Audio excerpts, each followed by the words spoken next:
सहनाववतु सहनौ भुनक्तु सह वीर्यं करवावहै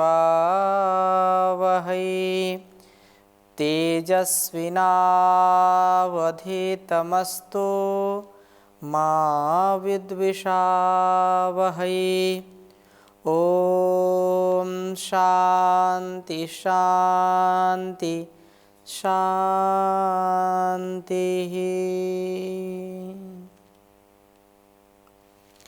वैदिक जीवन पद्धति की इस कक्षा में आप सबका बहुत बहुत स्वागत है, अभिनंदन है।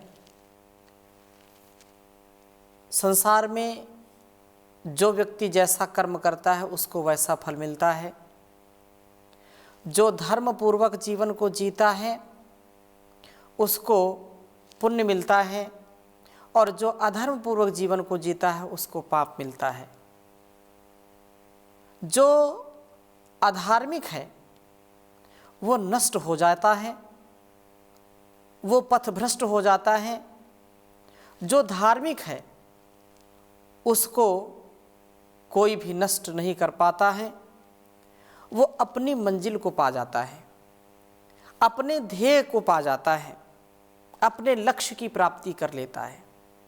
इसलिए हम सच्चे धार्मिक बने, अपनी जीवनचर्या को, अपनी दिनचर्या को दिव्यता से परिपूर्ण करें। ऐसा करने पर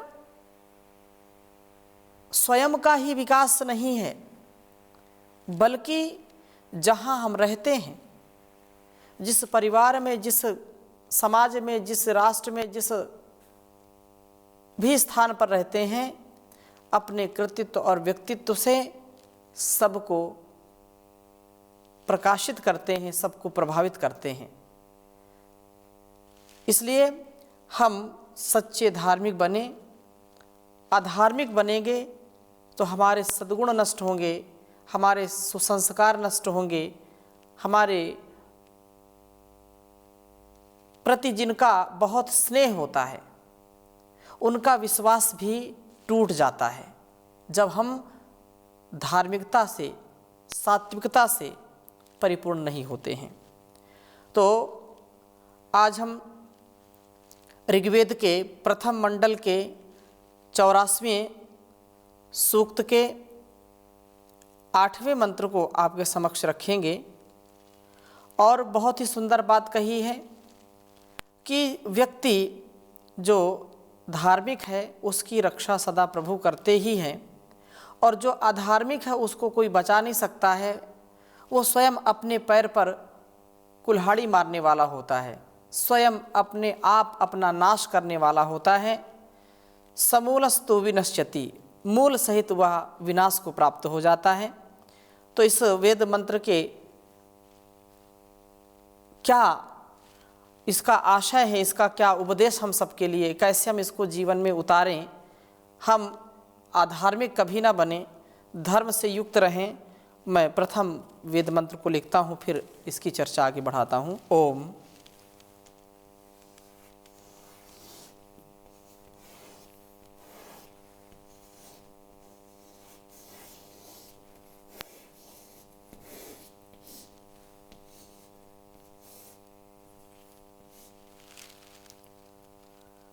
कदा मर्तम अराधसम,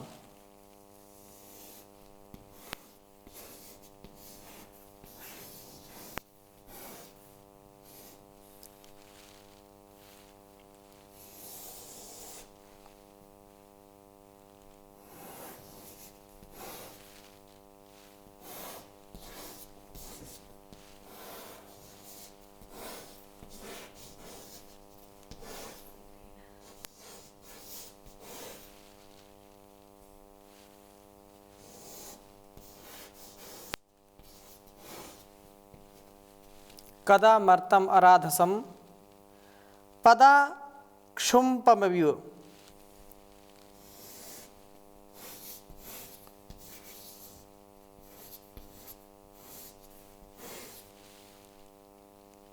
क्षुम्पमिव स्फुरत।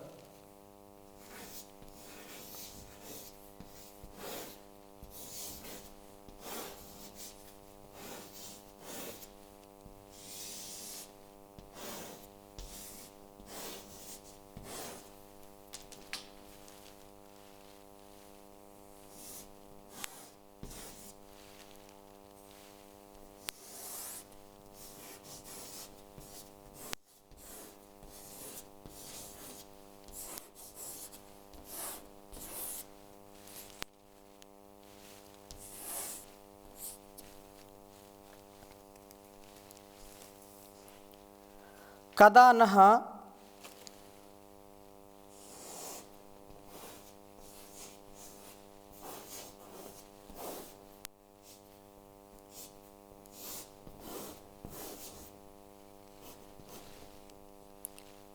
शुश्रवद्गिरः।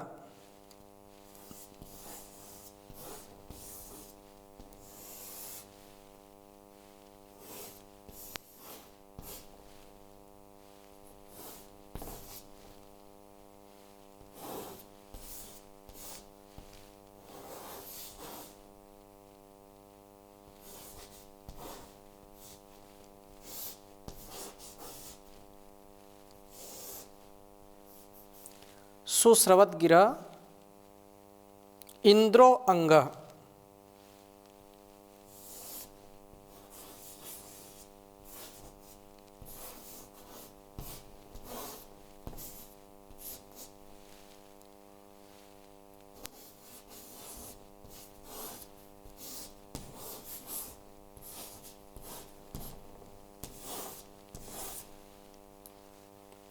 बहुत ही सुंदर मंत्र है, उच्चारण एक बार करते हैं।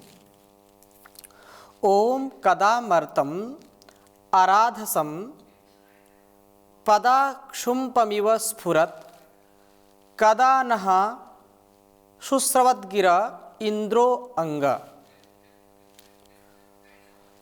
ओम कदामर्तम आराधसम पदाक्षुम्पमिव स्फुरत् कदा नः शुश्रवद्गिरा इंद्रो अंग। ओम कदामर्तम आराधसम पदाक्षुम्पमिव स्फुरत् कदा नः शुश्रवद्गिरा इंद्रो अंग। वेद मंत्र का अभिप्राय समझने का प्रयास करेंगे। कहा कदामर्तम आराधसम पदाक्षुम्पमिव स्फुरत् कदा नः शुश्रवद्गिरा इंद्रो अंग। प्रभु ईशान है। इसके पहले का जो 7वां मंत्र है उसमें कहा कि मनुष्य जितेंद्रियता से शक्ति संपन्न बन करके उस शक्ति को प्रभु की ही समझे और गर्वित न हो, कभी भी अहंकार से युक्त न हो। और इस मंत्र में ये कहा कि वे प्रभु अप्रतिष्ठित हैं। उनके साम्राज्य में एक व्यक्ति आयोजनशील आसुर लोगों को जो पनपता हुआ और धार्मिकों को क्लिष्ट होता हुआ देख करके कह उठता है कि कब वे प्रभु आराधसम यज्ञ आदि कर्मों को सिद्ध न करने वाले अयज्ञीय मर्तम पुरुष को अवस्फुरत पूर्ण रूप से नष्ट करेंगे। जो संसार में कल्याणकारी कर्मों के भी करने पर उसमें सहयोग नहीं करते हैं, दूसरों की जो प्रवृत्ति है ईमानदारी से जीवन को जीना, सच्चाई के साथ अच्छाई के साथ जीवन को जीना, सेवा सदाचार सत्कार के साथ जीवन को जीना, वो स्वयं तो जी नहीं सकते, लेकिन दूसरे जो लोग ऐसा जीवन जीते हैं जिनके जीवन में बहुत दिव्यता होती है, वो सदा धर्म पूर्वक कर्म करते हैं, सदा यज्ञमय जीवन जीते हैं, कल्याणमय जीवन जीते हैं, तो जो अयाजिक होते हैं, आयजनशील होते हैं, जो सच्चे धार्मिक नहीं होते हैं, अपनी प्रवृत्ति में वो पता नहीं कहाँ से दुष्प्रवृत्ति ले आते हैं और अच्छे कामों में भी विघ्न बाधा बन जाते हैं। तो ऐसे लोगों से जो समाज है, जो राष्ट्र है, वह दुखी होता है। समाज के लोग पीड़ित होते हैं, हिंसित होते हैं। तो ऐसे लोगों की कैसे उनका कैसा अंत हो, कैसा उनका इस भाव का अंत हो, कैसे भी उनके अंदर दिव्यता का आधान करें, क्योंकि जैसा जिसका गुणकर्म स्वभाव होता है उसको वैसा ही फल मिलता है। कोई भी संसार में व्यक्ति इस सत्य से विमुख नहीं हो सकता है। इस सत्य को, इस तथ्य को जिसने जाना है वह कभी भी ऐसे कर्मों को नहीं करेगा जिससे स्वयं भी दुखी हो और दूसरों को भी दुखी करता हो। तो यहाँ पर उसी प्रकार से यहाँ कहा कि जैसे पदाक्षुम्पम पैर से खुम्ब को समाप्त कर दिया जाता है। खुम्ब में कोई शक्ति नहीं, वह पांव छूते ही अनायास समाप्त हो जाता है। इसी प्रकार आसुरी जो संपत्ति वाले लोग उस प्रभु के द्वारा अनायास ही समाप्त कर दिए जाते हैं। 2 दिन पहले बड़े ही चमक रहे होते हैं और अगले दिन उनको कोई पाता नहीं है। उनके जीवन का, उनके वर्चस्व का, उनके जो शाही या ऐसे कह लें कि उनके रुतबे को मिट्टी में मिला दिया जाता है। केवल यह कहने की बात नहीं है, हम सब इस जीवन को जीते हैं और ऐसे अनेक लोग होंगे जिनको बहुत अहंकार होता है, जिनको अपने यौवन पर, अपनी बुद्धि पर, अपने बल पर, अपने धन पर, अपने लोगों पर बहुत गर्व होता है, अहंकार होता है और वो ऐसी प्रवृत्ति को जन्म दे देते हैं जो अन्याय, अधर्म, अंधकार, अविद्या, अज्ञान की ओर ले जाता है। ऐसा रास्ता चुन लेते हैं जिससे उनकी भी दुर्गति होती है और उनके साथ में जो लोग होते हैं उनकी भी दुर्गति होती है, क्योंकि ज्यादा दिन तक ये चलता नहीं है। कितने दिन हम चालाकी करेंगे, कितने दिन तक अधर्म का, अन्याय का, शोषण का, हिंसा का सहारा लेकर के दूसरों पर राज करते रहेंगे। दूसरों को कब तक दबाते रहेंगे, कब तक कल्याण करने वाले लोगों को परेशान करते रहेंगे। एक न एक दिन निश्चित रूप से व्यक्ति का, उसकी ऐसी वृत्ति का अंत होता है। कोई संदेश में नहीं करना चाहिए, लेकिन यदि ऐसी वृत्ति जो हमारे लिए कल्याणकारी नहीं है, जो मेरे जीवन को भी सुखमय नहीं बना पा रही है, मेरे जीवन में भी ऐसी धारणा को जन्म दे रही है जिससे मैं कुंठित हो रहा हूं, जिससे मैं तनाव में जा रहा हूं, जिससे मेरे अंदर के क्रोध, मेरे अंदर का अधैर्य, मेरे अंदर का असंतोष प्रकट हो जाता है, मैं उसके वशीभूत हो जाता हूं। इससे बचने का प्रयास करना चाहिए, क्योंकि ये अन्याय, अधर्म का, अज्ञान का जो रास्ता है ये कल्याणकारी नहीं होता है। तो हम स्वयं भी कल्याण के मार्ग पर चलें, दूसरों को चलाएं, क्योंकि वेद मंत्र का यह आशय है कि जो लोग अधार्मिक होते हैं, जो जीवन में अधर्म का, अन्याय का, शोषण का कारोबार चलाते हैं, वे उस ईश्वर की व्यवस्था के सामने टिक नहीं पाते हैं। उसने जो इस संसार में कर्म की, सद्धर्म की, सद्विवेक की रचना की है, उसने जो ये ज्ञान हमको दिया है, वेदों का ज्ञान दिया है, जो सबसे महान है, इसको यदि हम आत्मसात नहीं करेंगे, आधान इसका नहीं करेंगे, तो लोग कहते हैं कि ऊपर वाले की लाठी में आवाज नहीं होती है। वो देता है तो छप्पड़ फाड़ करके देता है और लेता है तो दरवाजा भी उखाड़ लेता है। कोई नामो निशान नहीं बचता। जब ऊपर की जो है उसका हैमर चलता है तो कोई बचा नहीं सकता संसार का व्यक्ति। वो भीमा है, उससे डरे हम। भगवान के घर देर है अंधेर नहीं है।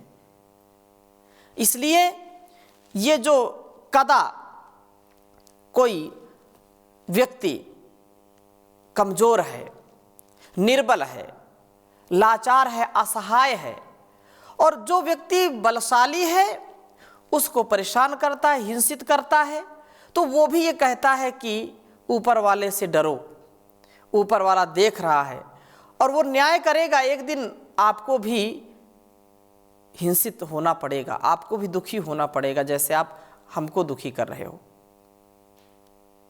वो देखता है। तो यहां पर कदा कब वे इंद्र प्रभु ना हमारी आस्तिक भाव से चलने वाले लोगों की गिरह इन प्रार्थनाओं की वाणियों को सुश्रवत सुनते हैं। अंग इति क्षिप्रम, मेरी तो यही कामना है कि हमारी ये वाणियां शीघ्र ही सुनी जाएं, हमारे धैर्य की उतनी परीक्षा ही जो है ली जाए जितना हमारे अंदर सामर्थ्य है। अधिक सामर्थ्य नहीं है तो हम ज़्यादा परीक्षा देने में असमर्थ हो जाते हैं। हम उस प्रभु पर, उस परमात्मा पर, उस पिता पर, उस जगजननी माता पर हमको पूरा विश्वास है, वो हमारी जरूर सुनता है। क्योंकि संसार ऐसा ही है कि जो जैसा कर्म करेगा उसको फल तो मिलेगा। अवश्यमेव भोक्तव्यम कृतम कर्म शुभाशुभम ना भुक्तम क्षीयते कर्म जन्म कोटि शतैरपि। तुम्हारी मन की जो भावना है, मन के द्वारा, वाणी के द्वारा और शरीर के द्वारा जो भी कर्म किया जाता, हम किसी के प्रति यदि अच्छा विचार करते हैं तो अच्छा हमारा कर्माशय होगा, हमको अच्छा फल मिलेगा, पुण्य होगा।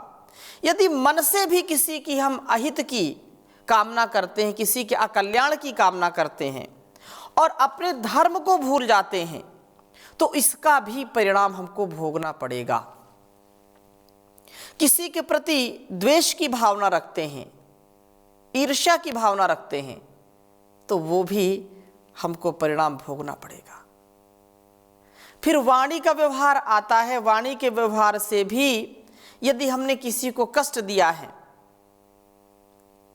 किसी पीड़ित असहाय व्यक्ति की हिंसा की है और उसने कुछ भी बोला है तो निरर्थक नहीं जाएगा, उसका भी परिणाम हमको भोगना पड़ेगा। तो कहीं असुरों को फूलता फलता व धार्मिकों को पीड़ित हुआ देखकर हमारी मति डामाडोल ना हो जाए। कभी कभी ऐसा होता है कि हमको लगता है कि अमुक व्यक्ति अन्याय भी करता है, अधर्म युक्त धन कमाता है और अज्ञानता पूर्वक व्यवहार करता है, फिर भी उसके पास धन धान्य की कोई कमी नहीं, वो तो बहुत फल फूल रहा है, बड़ा आनंद में है। उसको ऐसा देख करके जो सच्चाई के राह पर चलता है, जो शुचिता पवित्रता से जीवन को व्यतीत करता है, वह भी कभी कभी डामाडोल हो जाता है।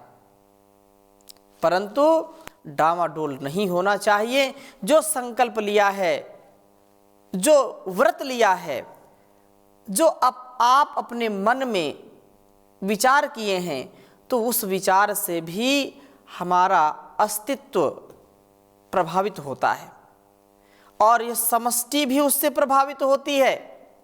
तो अच्छे विचार ही लाएं, अच्छे कार्य में लगें, जिससे कभी भी अहित अपना भी ना हो और दूसरों का भी ना हो। तो इस वेद मंत्र में यही बात कही है कि प्रभु हमारी जो अंततः जो अधार्मिक होते हैं, जो अन्यायपूर्वक जीवन जीते हैं, जो दूसरों को सताते हैं, जो दूसरों के अच्छे कामों में टांग अड़ाते हैं, उनकी टांग खींचते हैं, चाहे परिवार की बात हो, चाहे समाज की बात हो।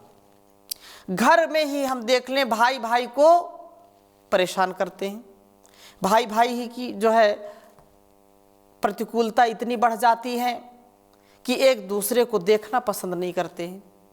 कैसे इस राष्ट्र का कल्याण होगा। ये जो हमारी गतिविधियां हैं ये धर्मयुक्त नहीं है, अधर्मयुक्त है। और अधर्मयुक्त जो व्यवहार करता है वो नष्ट हो ही जाता है। इस संसार के झूठे सुख में, झूठी धन दौलत के लिए यदि भाई भाई, पति पत्नी, पिता पुत्र, मित्र मित्र यदि इसको नहीं ठीक कर पाते हैं तो सदा वो दुख पाते हैं और दुख पाने से व्यक्ति टूट जाता है। दीर्घ काल तक जब हम इस चिंता में रहते हैं, क्या होगा क्या होगा, उसने ऐसा कह दिया, उसने वैसा कह दिया, मैं इसको मज़ा चखाऊंगा, मज़ा चखाऊंगी, ये जो भाषा है ना, यहाँ पर अहंकार की जो दुर्गंध आती है उससे व्यक्ति का कृतित्व कभी भी सुगंधित नहीं हो सकता है। कभी भी अपने कृतित्व व्यक्तित्व को हमको यदि श्रेष्ठ बनाना है, ऐसा यदि विचार आता है तो उसके लिए सच्चा धार्मिक बनना पड़ेगा, अपने कर्तव्य का पालन करना पड़ेगा, अपनी गतिविधियों पर नियंत्रण करना पड़ेगा, अपनी चेष्टाओं पर नियंत्रण करना पड़ेगा। जो कुचेष्टाएं हैं, चेष्टाएं तो अच्छी चेष्टाएं तो करनी ही चाहिए, जो कुचेष्टाएं हैं उन पर हम ध्यान दे करके उनको दूर करें। ये आस्तिक जो भाव है, अस्ति नास्ति दृष्टमति, महर्षि पाणिनि ने लिखा कि जन्म, पूर्वजन्म, पुनर्जन्म, कर्मफल व्यवस्था, ईश्वर की सत्ता, ये इस विषय में जिसकी बुद्धि अस्ति है को स्वीकार करता है वह आस्तिक कहलाता है। और जो ये कहता है कि जन्म मरण, पूर्व जन्म, पुनर्जन्म ये कुछ है ही नहीं, कर्म फल व्यवस्था कुछ नहीं है, ईश्वर जीव प्रकृति ये कुछ है ही नहीं, तो वो समझो कि नास्तिक है। और ऐसा यदि वो करेगा तो नास्तिक की स्थिति में उसको अपना ही नुकसान उसके हाथ लगेगा। अपनी व्यवस्था को, अपनी अवस्था को, हम अपनी संस्था को हमको गौरव देते हुए अपने जीवन को देवत्व से भर लेने का उपक्रम करना चाहिए, अपने जीवन में दिव्यता का आधान करना चाहिए। इसलिए आस्तिक की बुद्धि हम रखें। अस्ति अर्थात परमात्मा है, न्याय व्यवस्था है, धर्म है, सच्चा कर्म है, जैसा हम कर्म करेंगे वैसा फल हमको मिलेगा। ऐसा यदि हम कर पाएं तो निश्चित रूप से प्रभु का प्यार मिलेगा। नहीं तो संसार में आकर के हम भूल जाते हैं। और बहुत सुंदर कवि ने लिखा है, प्रभु दर्शन पाने आए थे, प्रभु दर्शन पाना भूल गए, जिस पथ पर हमको जाना था उस पथ पर जाना भूल गए। मानव जीवन को पाकर भी यह उलझन हमसे ना सुलझी, उस अंतर्यामी के अंदर ध्यान लगाना भूल गए। प्रभु दर्शन पाने आए थे, प्रभु दर्शन पाना भूल गए। यम नियमों के साधन द्वारा अपने को निर्मल कर न सके, ऋषियों की भांति ज्योति से ज्योति मिलाना भूल गए। प्रभु दर्शन करने आए थे, प्रभु दर्शन करना भूल गए।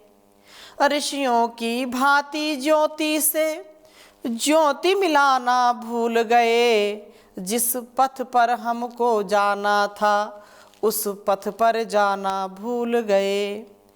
अपनी ही अविद्या के कारण भगवान को समझा दूर सदा, हम खुल कर खेले पापों से, शुभ कर्म कमाना भूल गए। जिस पथ पर हमको जाना था, उस पथ को हम भूल गए, उस पथ पर जाना भूल गए। धरती के मानव हैं जितने, भाइयों सा सबसे नाता है। हम हिंसावादी बन बैठे, देवों का जमाना भूल गए। प्रभु दर्शन पाने आए थे, प्रभु दर्शन पाना भूल गए। भूले सुलझाने देश की फिर, प्रभु भक्त दयानंद जी आए। ऐसे उपकारी नेता की आज्ञा का निभाना भूल गए। प्रभु दर्शन पाने आए थे, प्रभु दर्शन पाना भूल गए। जिस पथ पर हमको जाना था, उस पथ पर जाना भूल गए, उस पथ पर जाना भूल गए। तो हम पथ से कभी भ्रष्ट ना हो, सुपथ पर आगे बढ़ते रहें। स्वस्ति पंथा मनुचरेम, सूर्या चंद्रमसा विव, पुनर्दताग्नता जानता संगमे मही। जो कल्याण का मार्ग है, जो धर्म का मार्ग है, उस मार्ग में हम सदा आगे बढ़ते जाएं, कभी थके नहीं, कभी रुके नहीं। जैसे सूर्य और चंद्र सतत अपने ड्यूटी में, अपने कर्तव्य में लगे रहते हैं, वैसे हमारा भी जीवन बने। हम सूर्य के समान तेजस्वी बन जाएं, चंद्रमा के समान शीतल बन जाएं। ऐसी मनोकामना, ऐसी मनोभावना के साथ आज की कक्षा को यहीं पर विराम देते हैं। शेष चर्चा अगली कक्षा में करेंगे। ओम शांति शांति शांति।